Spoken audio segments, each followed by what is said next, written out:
हर हर महादेव सांग माने आसंतु ए वीडियो माध्यम रे जानिबा पंचुका व्रतर किछि निहाती जानिबा कथा। कार्तिक मासर शेष 5 दिन को पंचुका बोली कहा जाए। बड़ एकादशी दिन ठारू पंचुका व्रतर आरंभ होइथाय। एही पंचुका व्रत भीष्म करिथिबारु एहाको भीष्म पंचुका मध्य कहा जाइथाय। एही पंचुका व्रत को महापंचुक, वैकुंठ पंचुक, कार्तिक पंचुक, भीष्म पंचुक इत्यादि मध्य कहा जाए।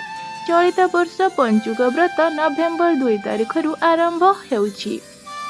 जो माने कार्तिक मास सारा व्रत रखी नाहांती सेमाने एही 5 दिनर पंचुका व्रत रखिबा उचित। पद्म पुराण रे पंचुका व्रतर नियम विषय रे वर्णना करा जाइछि। जो माने निष्ठार सहित एही पंचुकर 5 दिन व्रत करिवे सेमानंकु मास जाकर पुण्य मिली थाए। जो माने पंचुक व्रत रखिवे सेमाने 5 दिन जाक निर्जला सजला बा सफला किंबा हविष अन्न सेवन करी व्रत को रखि परिवे। जेपरि फल मध्य सेमाने सेथिरे खाई परिवे। पुराण अनुसार एही 5 दिन पानी न पी निर्जला व्रत रखा जाई पारिबो। नहले जल पी मध्य सजला पंचुक व्रत रखा जाई पारिबो। जो माने निर्जला सजला व्रत न करिवे से माने फल सेवन करी व्रत को रखि पारिवे। हेले हविष सेवन करी मध्य एही व्रत को रखि पारिवे। एही व्रत रखिले कौन कौन खाइबा उचित नुहे आसंतु जानिबा। एही व्रत रे लाउ, पानी कखारु, छतु, मसूर डाली, आमिष, पियाज रसुण, पिता खाद्य, पुड़ा खाद्य, आमिष, बासी खाद्य, पैकेट किणा जातीय खाद्य, कषा पिता खाद्य, फ्रोजेन खाद्य इत्यादि खाइबा उचित नुहे। ता सहित अन्य घरे अन्य पागरे मध्य खाइबा उचित नुहे। अर्थात आउ केही रुसई करिथिले खाइ पारिबेनी। पंचुका व्रत अँला नवमी ठारू मध्य 7 दिन पर्यंत केही केही रखि थांती, जहाको कि सप्तंग बोली कहा जाए। एही पंचुकरे 5 प्रकार मुरुज माँ वृंदावती पाखरे पका जाई थाए। माँ वृंदावती पाखरे जो मुरुज पकेइबे ताहा घरे तैयारी मुरुज ही पकेइबा उचित। बाहरर केमिकाल रंग मिसा मुरुज अपेक्षा घर तैयारी मुरुज रे चित्र करिबा उचित। आपण एथिरे चाउलर चूना, हलदी गुंड एमिति घरोई रंग व्यवहार करि परिबे। एही कार्तिक मासर पंचुकरे माँ वृंदावती, हरिहर, कार्तिक, पृथ्वी, राधा, दामोदर एवं अग्नि को पूजा करा जाए। किछि न हेले मध्य केवल माँ वृंदावती पूजा कले मध्य आपणଙ୍କୁ सब पुण्य प्राप्त होई परिबो। तुलसी चौरा पाखरे प्रभु जगन्नाथ, बलभद्र, माँ सुभद्रा मुरुजरे आंकिबे। ता सहित राधा दामोदर चित्र, शंख, चक्र, गदा, पद्म, स्वर्गकु सीढ़ी, बगबगुली, माँ वृंदावती, सधवा नारींकर सबु श्रृंगार जिनिस इत्यादि मुरुजरे पकई पूजा करिबा उचित। एही कार्तिक मासर पंचुक 5 दिन नदी किंबा पुष्करिणी किंबा पवित्र जलाशय रे बुड़ पकई स्नान करिबा उचित। नहले आपण घरे पानी रे गंगा जल मिसेई मध्य स्नान करि पारिबे। कारण कार्तिक मासर ब्रह्म मुहूर्त रे स्नान को अधिक महत्व दिया जाइछि, अर्थात सूर्यास्त पूर्वरु स्नान। जदि घर पाखरे आपणकर किछि नदी की पुष्करिणी नाही ताहाले आपण घरे टेका पानी रे मुंड धोई गाधेइबा उचित। पानी बाल्टी रे गंगा जल पकई स्नान करिबा उचित निजको पवित्र करिबा पई।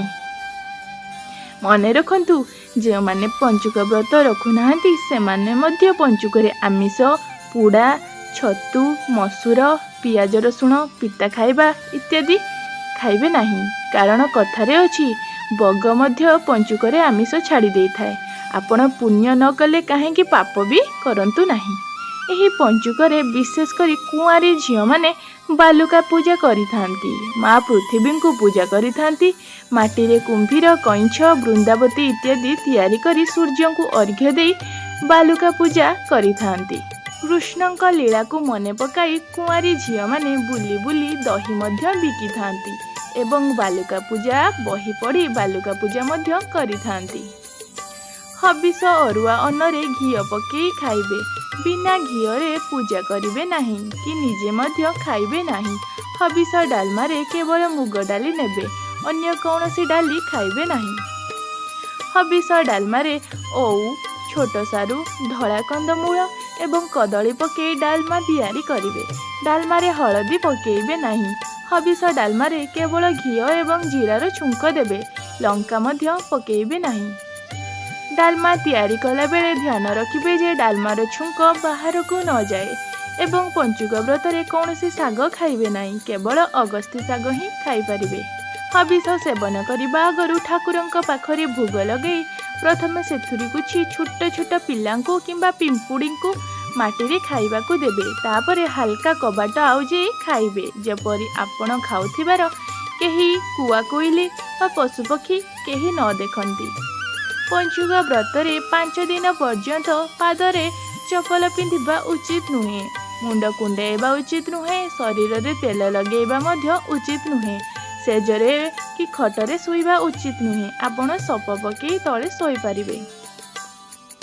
स्वामी स्त्री संग करिबा उचित नुहे, काहाको गाली करिबा, अधिक कथा कहिबा, मिछ कहिबा, ठकेइबा इत्यादि काम पंचुक व्रतरे करिबा उचित नुहे। एहा द्वारा पाप होइथाए।